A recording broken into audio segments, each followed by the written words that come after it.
हाम्रो समाजमा भूमि पुँजीको रूपमा प्रयोग हुँदै 3 वर्षपछि जग्गा कित्ता कार्ड खुल्ला हुँदा नागरिक आफ्नो अचल सम्पत्ति प्रयोग गर्न पाएकोमा हर्षित, नेतालाई भने टाउको दुखाइ।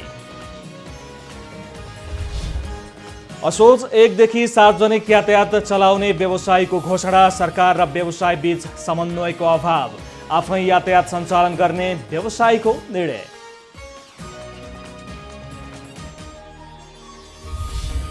बिहिबार थप 1246 जनालाई कोरोना संक्रमण पुष्टि, संक्रमितको संख्या 50,000 नाग्यो। कोरोना संक्रमणबाट 317 जनाको मृत्यु।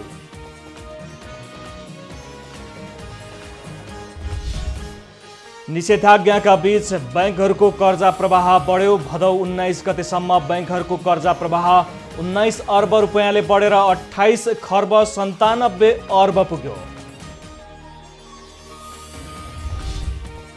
र बिहिबार शेयर बजार परिसूचक नेप्से 12.49 अङ्कले वृद्धि, 189 कम्पनीका 2 अर्ब 20 करोड बढीको कारोबार।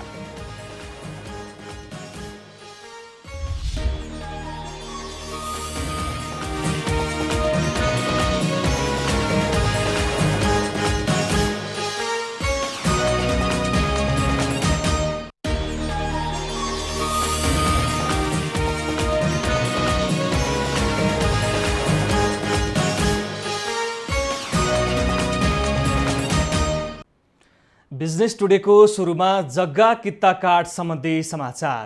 भूमि हाम्रो समाजमा पुँजीको रूपमा प्रयोग हुँदै आएको छ। विगत 3 वर्षदेखि रोकिएको जमिनको कित्ता कार्ड सरकारले खुल्ला गर्दा नागरिकलाई आफ्नो सम्पत्तिमाथिको अधिकार केही भए पनि फर्काएको छ। नागरिकले आफ्नो अचल सम्पत्ति केही छेकबारमा बसेर भए पनि प्रयोग गर्न भने पाउने भएका छन्। भूमि व्यवस्था मन्त्रालयको पछिल्लो निर्णयले मन्त्रालय फेरि एकचोटि चर्चामा आएको छ। लेख्नेहरूले लेखेको कुराबाट बुझ्ने हो भने मन्त्री माफियाको चङ्गामा परिन्। 2074 सालमा पनि यस्तै एउटा समाचार आयो। धेरै समाचारमा विषय थियो 11 जना जग्गा दलालको प्रलोभनमा परि भूमि व्यवस्था मन्त्री गोपाल दहितले जग्गा कित्ता कार्ड खुलाए। यो समाचार सबैतिर पुग्यो, तर समाचार केवल समाचार मात्र भएर बस्यो, किनकि जग्गाको कित्ता कार्ड खुल्यो। अब नागरिकहरूले वर्षमा एकचोटि भए पनि राज्यले तोके बमोजिमको क्षेत्रमा बसी आफ्नो जग्गा कित्ता कार्ड गर्न बिक्री गर्न पाएका छन्। यो व्यवस्था विगतका वर्षहरूदेखि सोही विधिबाट चलिआएको थियो, तर भूमि व्यवस्था मन्त्रालयले यो विषयमा नयाँ कानुन ल्याएको छ, जसअनुसार अब नागरिकहरूले आफ्नो जग्गा आफ्नो आवश्यकता अनुसार कित्ता कार्ड गरी बिक्री गर्न सक्छन्। यो निर्णय आउनका साथ यसमाथि विरोधका स्वरहरू फेरि मुखरित हुन थालेका छन्। अरूको त कुरै छोडौँ, सत्तारूढ दलका नेताहरू पनि यसको विरोधमा देखिन थालेका छन्। तर किन के यो विधेयक खराबे हो त? एकजना मालपोत अधिकारी, तलाई फाइदा बेफाइदा भन्ने कुरा अब अनुभवका कुराहरू पनि हुन् कहिलेकाहीँ, होइन। अब जस्तो भनौँ न, सामान्य परिवार छ, छोराछोरीको शिक्षा दीक्षा, पढाइ लेखाइ, औषधि उपचार जस्ता विषयहरूमा कहिलेकाहीँ चाहिँ थोरै मात्रै बेचेर म व्यवहार चलाउँछु भन्ने पनि हुन्छ, होइन। त्यस्तो भएको मान्छेलाई त फाइदै भयो। अरूको हकमा चाहिँ अब त्यो पछि परिणामले देखाउने कुराहरू लार्ज स्केलमा हुने कित्ता कार्डहरूले कृषि क्षेत्रमा अथवा औद्योगिक क्षेत्रमा, आवासीय क्षेत्रमा के कस्तो असर पर्छ पर्दैन भन्ने कुरा त्यो त पछि थाहा हुने कुरा। हुन त गोपाल दहितलाई तत्कालीन अवस्थामा जग्गा माफियाको पैसा खाएर खेतीयोग्य भूमि समाप्त पार्न खोजेको अभियोगमा लाग्यो। तर तथ्याङ्क हेर्ने हो भने यो कानुनले पर्खाइ पर्याप्त नागरिकहरूमा थिए। ललितपुर मालपोत कार्यालयको मात्र तथ्याङ्क हेर्ने हो भने गत वर्ष 16,000 भन्दा बढीले सेवा सुविधा लिएका थिए, जसमध्ये ठूलो संख्यामा कित्ता कार्ड गराउनेहरूको पनि थियो। समग्रमा चाहिँ हाम्रो 2 खालको काम हुन्छ। एउटा ब्याङ्क वित्तीय संस्थाहरूबाट दृष्टिबन्धकहरू भनेको जग्गा रोक्का राखेर ब्याङ्क वित्तीय संस्थाबाट ऋण लिने हुन्छ मुख्य काम चाहिँ। त्यसमा चाहिँ हाम्रो 16-17 जना 16,000 समथिङ जनाले चाहिँ सेवा लिनुभएको छ यो वर्ष चाहिँ।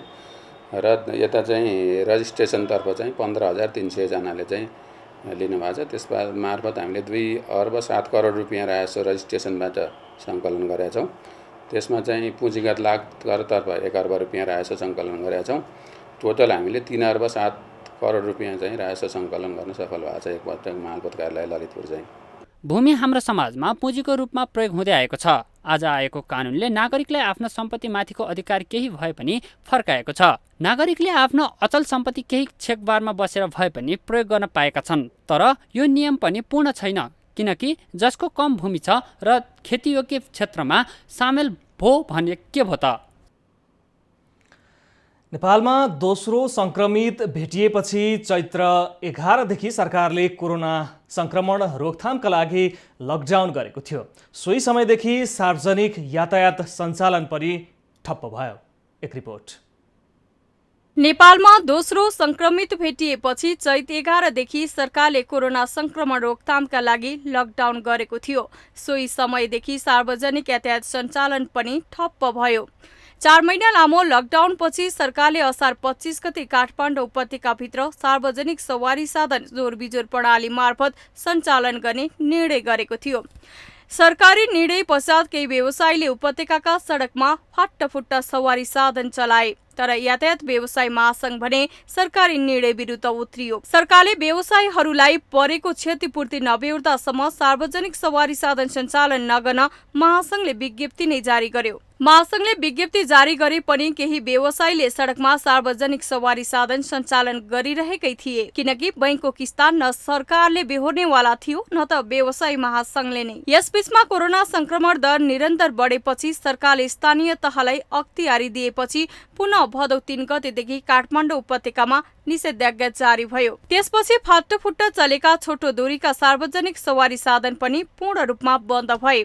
अहिले करिब 3 हप्तापछि बिहीबारदेखि सरकारले पुनः निश्चित मापदण्ड तय गरेर छोटो दूरीका निजी तथा सार्वजनिक सवारी साधनलाई जोरबिजोर प्रणाली मार्फत सञ्चालन गर्न दिने निर्णय गर्यो। छोटो दूरीका सवारी साधनमा पनि 16 सिट क्षमता भन्दा कम क्षमता भएका सवारी साधनलाई भने रोक लगाइएको छ। 16 सिट क्षमताभन्दा बढी क्षमता भएका सार्वजनिक यात्रुवाहक सवारी साधनहरू सञ्चालन गर्न पाइनेछ। ट्याक्सीहरू सञ्चालन गर्न पाइनेछ। निजी सवारी साधनहरू मोटरसाइकल स्कुटर समेत सञ्चालन गर्न पाइनेछ। यो संक्रमण व्यापक भइराखेको बेला साना गाडीहरूमा मानिसहरूको कचाकच गरेर यात्रा गर्दाखेरि संक्रमण फैलिन सक्ने डर भएको हुनाले ठुला सवारी साधनहरूमा त्यसमा पनि एक साइडमा मात्रै मानिसहरू राखेर भौतिक दूरी कायम गर्ने किसिमले अन्य स्वास्थ्य र सुरक्षाका मापदण्डहरू पालना गरेर सञ्चालन गर्नु भनिएको हो। तर लामो दूरीका सवारी साधनको हकमा भने यो निर्णय लागू हुँदैन। अब यता यातायात व्यवसाय महासंघले सरकारी निर्णयको व्यवस्था गर्दै असोज 1 गतेदेखि लामो दूरीका सवारी साधन समेत सञ्चालन गर्ने घोषणा गरेको छ।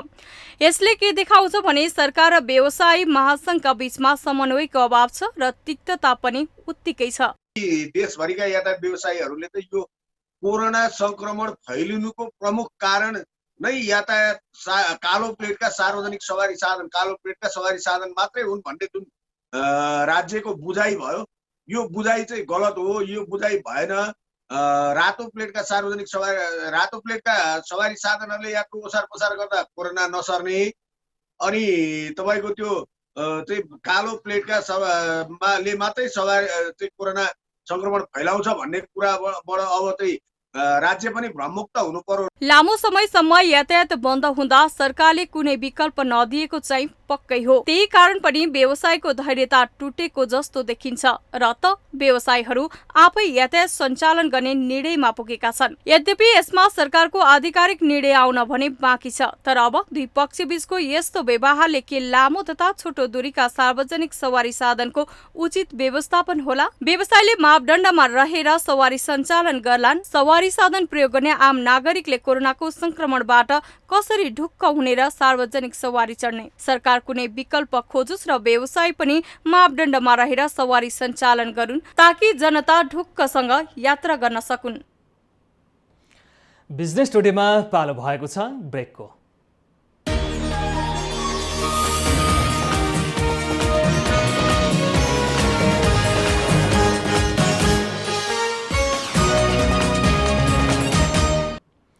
बिजनेस टुडेमा पुनः स्वागत छ। अब बाँकी समाचार। कोरोना बिमा दाबी भुक्तानी पाउन सरकारी ल्याबमै कोरोना टेस्ट गराउन पर्ने भएको छ।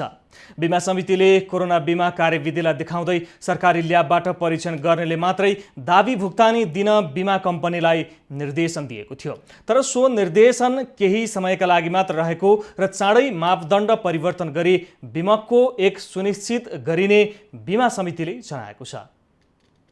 कोरोना बिमा सुरु गर्दा स्वास्थ्य मन्त्रालय माताहात अन्तर्गत मात्र कोरोना परीक्षण हुने गरेको थियो। साथै मापदण्ड विकास हुँदासम्म पनि कोरोना जाँच स्वास्थ्य मन्त्रालय अन्तर्गत नै रहेको थियो। राज्यको व्यवस्था अनुसार नै बिमा पोलिसी निर्माण गरिएको बिमा समितिले जनाएको छ। साथै सरकारले बजेट मार्फत कोरोना बिमालाई प्राथमिकतामा राखी राष्ट्रिय मान्यता प्रदान गर्यो। फलस्वरूप कोरोना बिमामा सरकारको अनुदान समेत सुनिश्चित भयो। कोरोना बिमामा राज्यको राजस्व पनि समावेश हुने देखियो, जसकारण बिमा समितिले यथार्थ मापदण्डको विकास गर्यो। साउन महिनासम्म लिखितम मापदण्डको विकास गर्दा पनि राज्यको व्यवस्था अनुसार नै स्वास्थ्य मन्त्रालयको निकायबाटै परीक्षण भइरहेको थियो भने मापदण्डमा पनि सोही कुरा उल्लेख गरिएको थियो। अहिले हालसालै निजी क्षेत्रलाई कोरोना परीक्षणको जिम्मा दिइयो, तर बिमा पोलिसीको मापदण्ड अनुरूप नभएको कारण बिमा कम्पनीको बाध्यतालाई नकारात्मक प्रचार गरिएको बिमा समितिका अध्यक्ष चिरञ्जीवी चापागाईले बताउनुभयो। मापदण्ड अन्तर्गत नै 10 लाख नेपालीको कोरोना बिमा भयो र अहिले मापदण्ड विपरीत निजी ल्याबबाट बिमा दाबी हुँदा सानो प्राविधिक समस्या देखिएको अध्यक्ष चापागाईको भनाइ छ।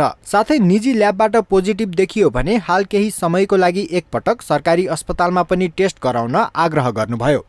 खासमा के हो भन्दाखेरि हामीले 2077 साल वैशाख 7 गते जुन यो पोलिसी जारी गर्यौं, त्यति बेला नै के थियो भन्दाखेरि चाहिँ त्यो कोरोना बिमाको अथवा PCR टेस्ट चाहिँ नेपाल सरकार स्वास्थ्य मन्त्रालय अन्तर्गतका निकायबाट मात्र गर्थे र चाहिँ जसको सङ्क्रमण भयो, पोजिटिभ देखियो भने उनीहरूलाई चाहिँ समाजबाट घरबाट लिएर गएर आइसोलेसनमा राखेर उपचार गरेर उपचार भएर नेगेटिभ भइसके मात्र फेरि समाजमा प्रतिस्थापन गर्थ्यो।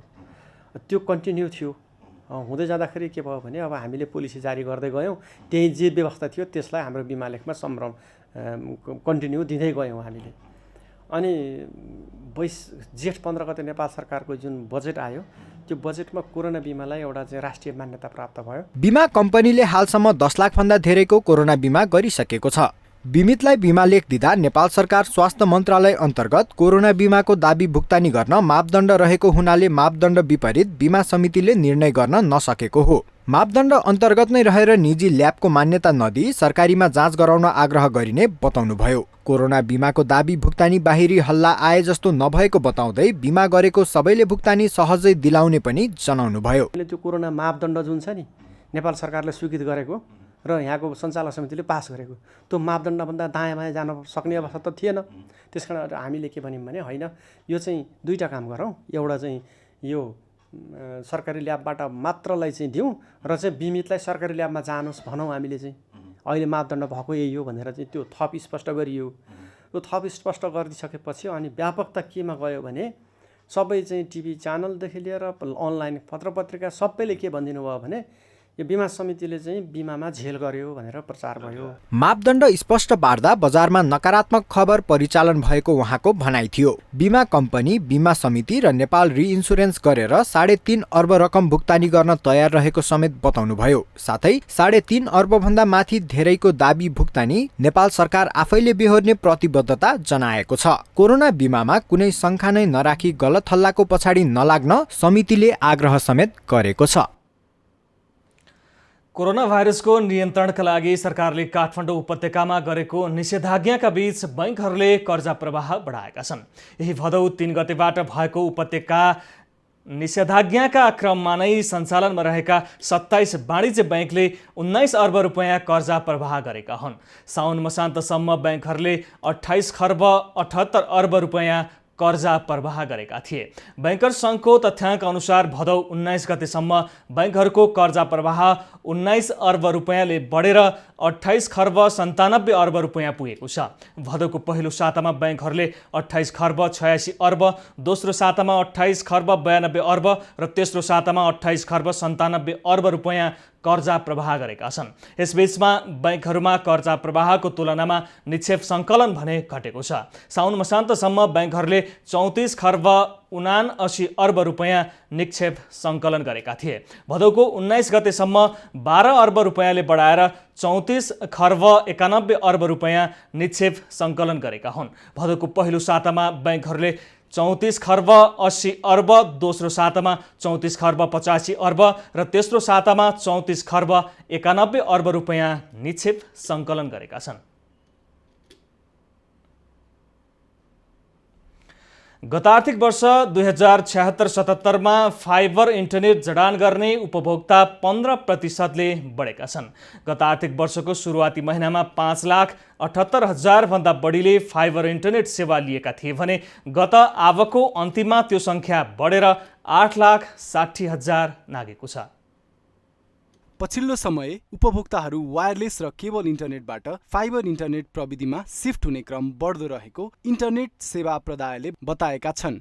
नेपालमा 37वटा आइएसपीहरूले मात्रै फाइबर केबलबाट इन्टरनेट सेवा दिइरहेको नेपाल दूरसञ्चार प्राधिकरणले जनाएको छ।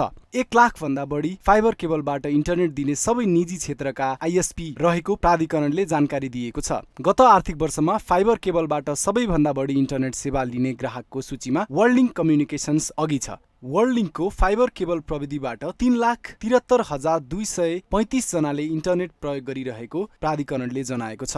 दोस्रोमा भायनेट कम्युनिकेसन्स छ, जसको ग्राहक संख्या 1,11,070 पुगेको प्राधिकरणले जनाएको छ। क्लासिक टेक र सुविसुले भायनेटलाई पछ्याइरहेका छन्। क्लासिक टेकले 1,05,507 र सुविसुले 1,04,099 जना ग्राहकलाई फाइबर इन्टरनेट सेवा दिइरहेका छन्। यस्तै सरकारी स्वामित्वको नेपाल टेलिकमबाट फाइबर इन्टरनेट लिनेको संख्या जम्मा 37,138 जना मात्रै रहेको प्राधिकरणले जनाएको छ।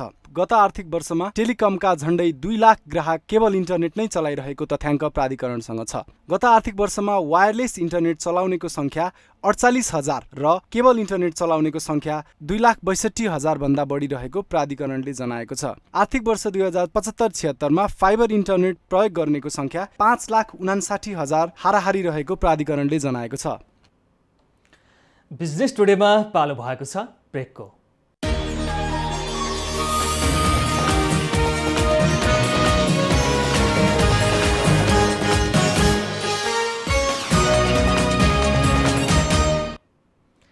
बिजनेस टुडेमा पुनः स्वागत छ। अब बाँकी समाचार। शेयर कारोबार साताको अन्तिम दिन बिहिबार शेयर बजार परिसूचक नेप्से 12.49 अङ्कले बढेर परिसूचक 1520.9 अङ्कमा पुगेको छ। 189 कम्पनीका 43,29,000 किता शेयर 2 अर्ब 20 करोड बढीको कारोबार भएको छ। टिएमएस प्रणालीको समस्या आएका कारण बिहिबार नेप्से 5 बजेसम्म खुलेको थियो। शेयर कारोबार साताको अन्तिम दिन बिहिबार नेप्से सूचकसँगै रकममा पनि उत्साह देखिएको छ। नेप्से परिसूचक 12.49 अङ्क बढेर 1,520.69 बिन्दुमा पुगेको छ भने सेन्सेटिभ इन्डेक्स 1.71 अङ्क बढेर 301.38 बिन्दुमा पुगेको छ।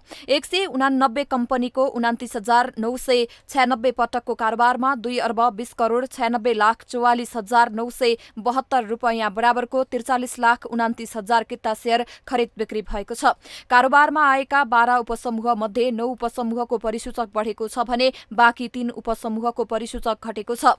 निर्जीवन बीमा समूहमा सबैभन्दा बढी 302.02 अङ्कको उछाल आएको छ।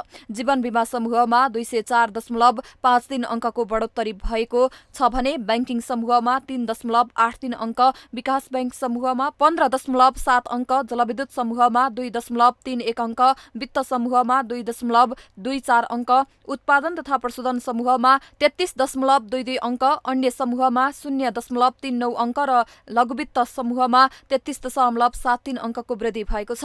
बिहिबार व्यापार समूहमा 30.21 अङ्क, होटेल समूहमा 1.13 अङ्क र म्युचुअल फन्ड समूहमा 0.02 अङ्कको गिरावट आएको छ।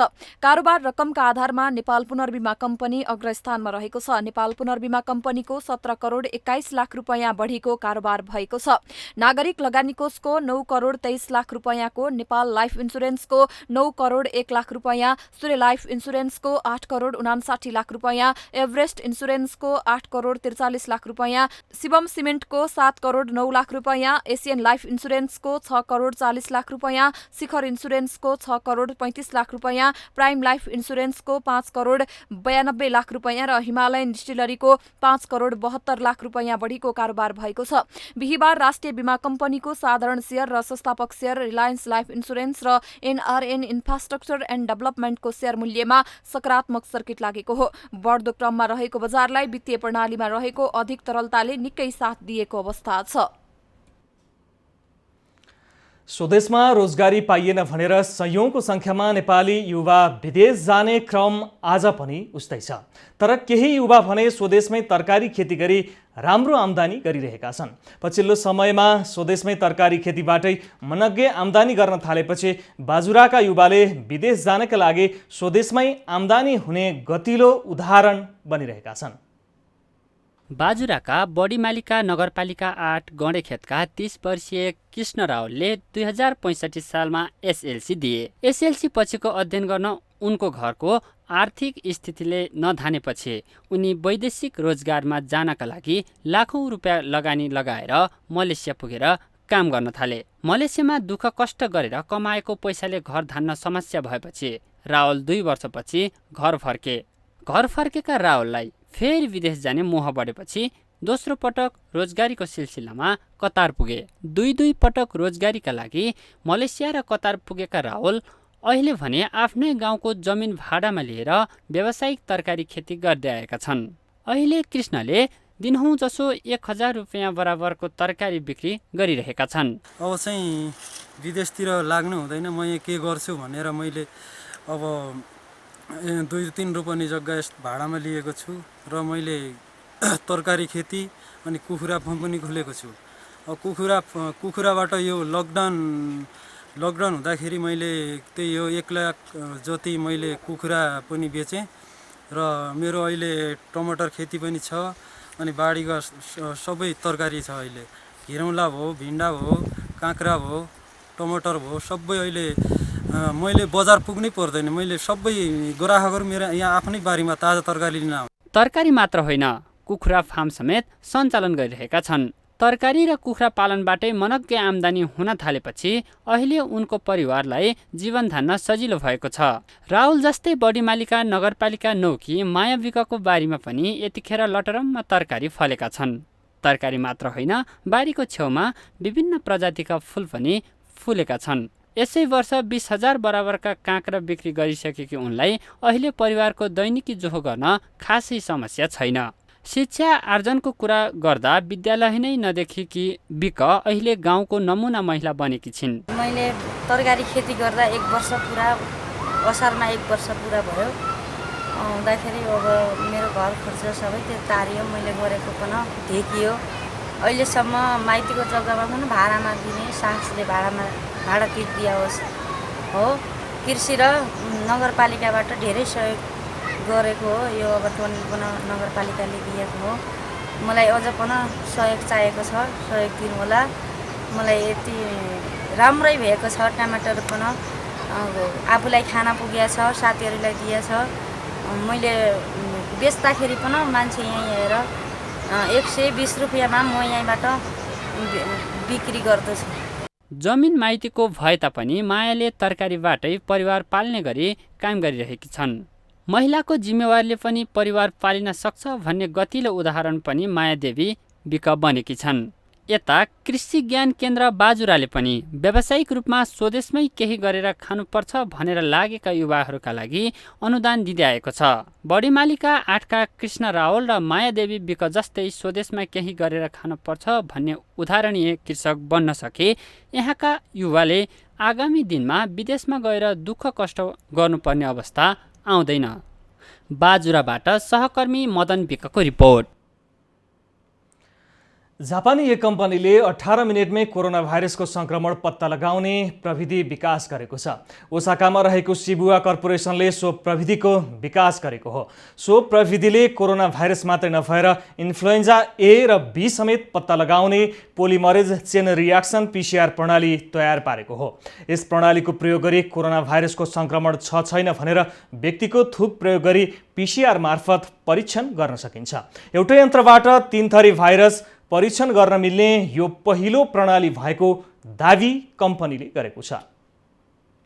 एस्ट्राजेनिका फार्मास्युटिकल कम्पनीले कोरोना भाइरसको खोप परीक्षणमा समस्या देखिएको भन्दै अल्प अवधिका लागि खोप परीक्षण स्थगन गरेको बताएको छ। खोप परीक्षणमा सहभागी एक व्यक्तिमा पहिचान नखुलेको एक प्रकारको स्वास्थ्य समस्या देखिए लगत्तै सम्पूर्ण परीक्षण कार्य स्थगन गर्नु परेको कम्पनीले बताएको छ।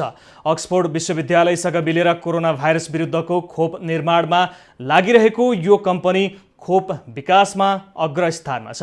हाल यस खोपको तेस्रो तथा अन्तिम चरणको क्लिनिकल परीक्षण भइरहेको छ। यस कम्पनीले कोरोनाको औषधि समेत निर्माणको प्रयास जारी राखेको छ। एस्ट्राजेनिकाका एक प्रवक्ताले खोप परीक्षणमा सहभागी व्यक्तिमा देखिएको समस्याका बारेमा अध्ययन गर्न एक स्वतन्त्र समितिले काम गरिरहेको छ। कम्पनीले ठूलो संख्यामा परीक्षण कार्य भइरहेकोले पनि एकाध व्यक्तिमा समस्या देखिनु स्वाभाविक रहेको बताउँदै तर यस्तो समस्याको निराकरणका उपाय पहिल्याउन जरुरी हुने बताएको छ। कम्पनीले ती व्यक्तिको पहिचान खुलाएको छैन। एस्ट्राजेनिका हाल विश्वमा तेस्रो तथा अन्तिम चरणको खोप परीक्षण गर्ने विभिन्न 9वटा कम्पनीमध्ये एक हो। संयुक्त राज्य अमेरिकामा एस्ट्राजेनिकाले 30,000 व्यक्तिलाई परीक्षणमा सहभागी गराएको छ। बुलेटिनको अन्त्यमा अहिलेसम्मका हेडलाइन्स। हाम्रो समाजमा भूमि पुँजीको रूपमा प्रयोग हुँदै 3 वर्षपछि जग्गा कित्ता कार्ड खुल्ला हुँदा नागरिक आफ्नो अचल सम्पत्ति प्रयोग गर्न पाएकोमा हर्षित, नेतालाई भने टाउको दुखाइ। असोज 1 देखि सार्वजनिक यातायात चलाउने व्यवसायीको घोषणा, सरकार र व्यवसाय बीच समन्वयको अभाव, आफै यातायात सञ्चालन गर्ने व्यवसायीको निर्णय।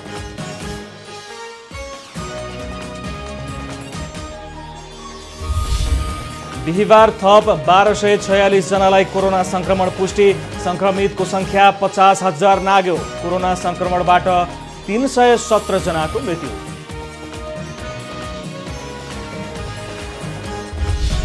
निषेधाज्ञाका बीच बैंकहरूको कर्जा प्रवाह बढ्यो। भदौ 19 गतेसम्म बैंकहरूको कर्जा प्रवाह 19 अर्ब रुपैयाँले बढेर 28 खर्ब 97 अर्ब पुग्यो।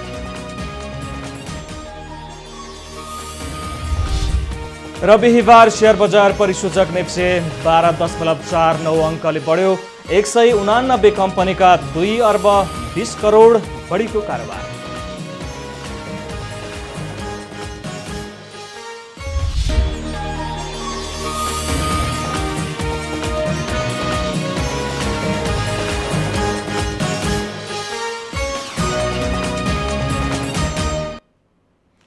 बिजनेस टुडे अहिलेलाई यति नै। हेर्दै रहनुहोला बिजनेस प्लस टेलिभिजन।